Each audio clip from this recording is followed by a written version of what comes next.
Well, Paul takes a vow and officially sort of repents and so on. But this is in the story of Acts. It's a story. Don't start treating it as reliable history. It's a compilation of people's contribution to the story to make it achieve what they want. If it makes Paul look as though he's unfaithful to the Gnostic movement, then he may lose friends amongst such, and that would be good. If you're a fundamentalist, you see.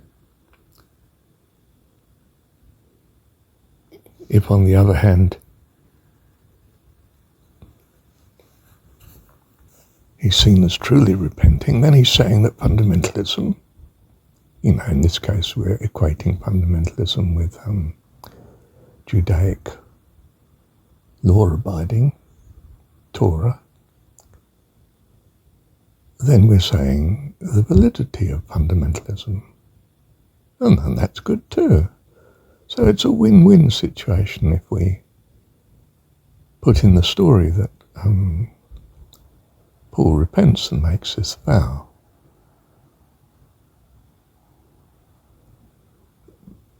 What's important from our point of view is that we realize Scripture is Scripture. It's only authoritative in as far as it carries some measure of truth, by which I mean spiritual truth, truth that brings you to life eternal, or in terms of the Jesus story, truth that is consistent with the story of Jesus.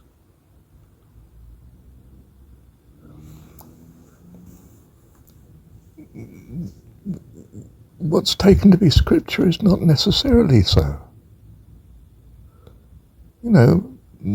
Paul's, whether as an archetypal Gnostic or an archetypal fundamentalist Jew,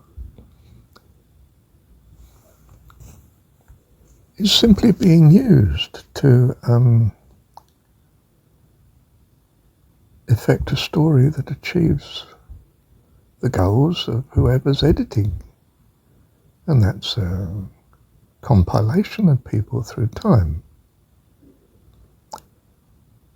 It's pointed out that Scripture, if we go back, for argument's sake, 300 BC,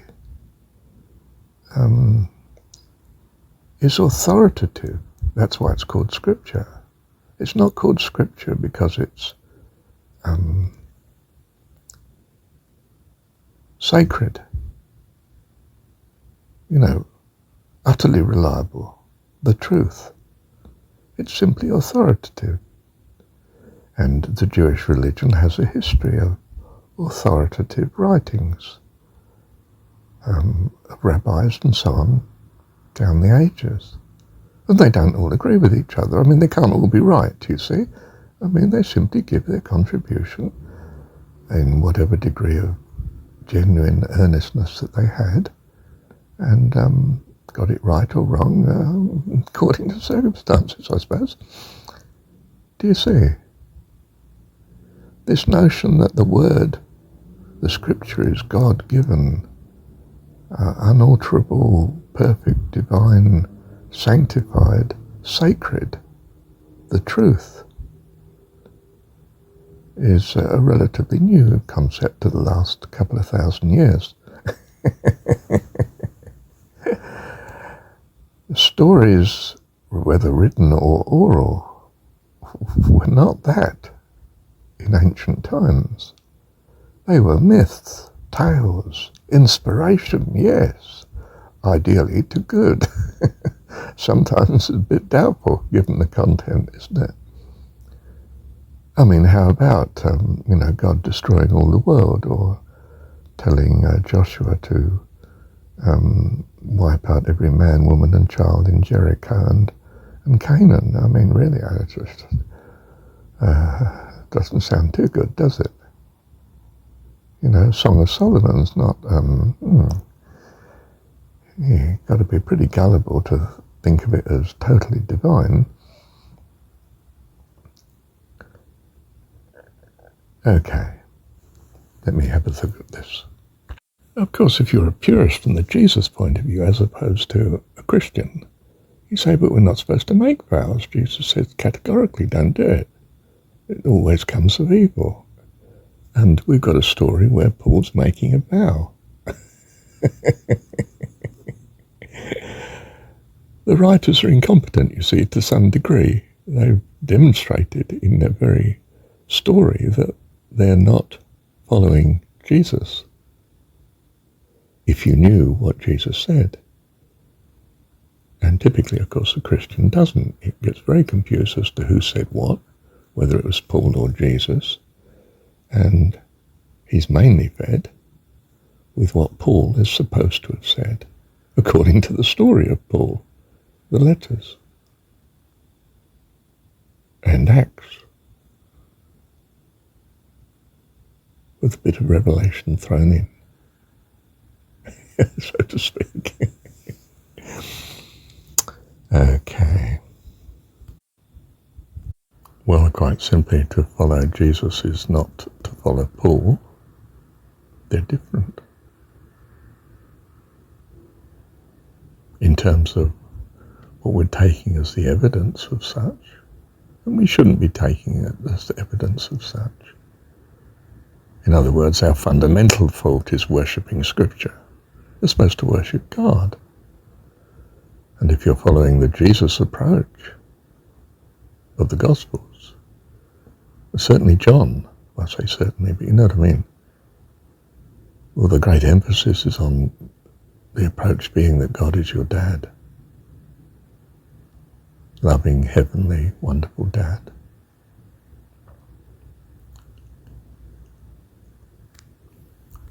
I'm not going to suddenly jump into bed and worship the Jesus story then. As if, at last I found something that's, Descartes' hope of something I can be utterly reliant upon. That would be an extravagant gesture and not warranted, not called for. I'm not saying everything attributed to Jesus is acceptable. I'm saying that the most emphasized that is attributed to Jesus from the sketch that we have in the Gospels is that he calls God Father. And we can see relatively easily that this could indeed be absolutely fundamental as regards a firm foundation for our love of God. That he's a lovely God, for goodness sake, and that we're in some sort of spiritual sense of him too. And this in some sense underpins our hope that we become wonderful like him, and as free and as wonderful as he is.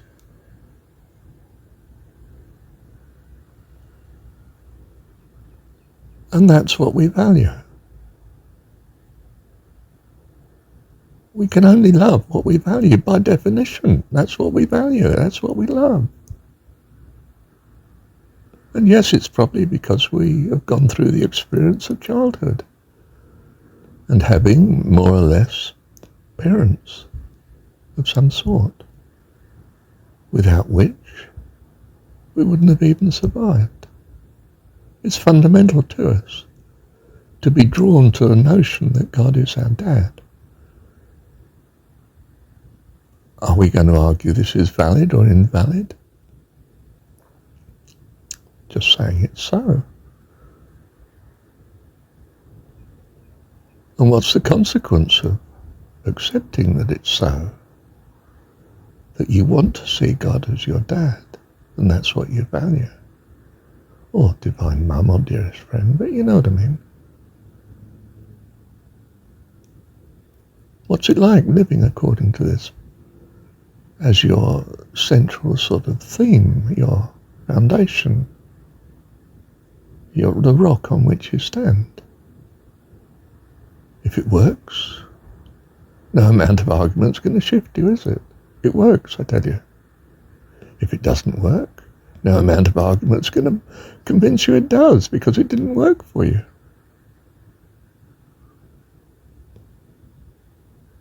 You're still in doubt. So taste and see that the Lord is good.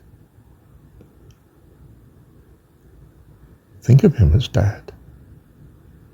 Heavenly Dad, loving Dad, perfect, lovely Dad. Kind, loves you, you're his child. Does that change everything? Do you find life is a stream of blessings by doing such? If you do, that's the end of the matter. We've got it. We've arrived. Thank you, Heavenly Dad. And if we've got it wrong and we don't find it so, what have you lost? That was where you were anyway. But surely it's rational to give it a try. A most earnest try for an infinite reward. Thank you.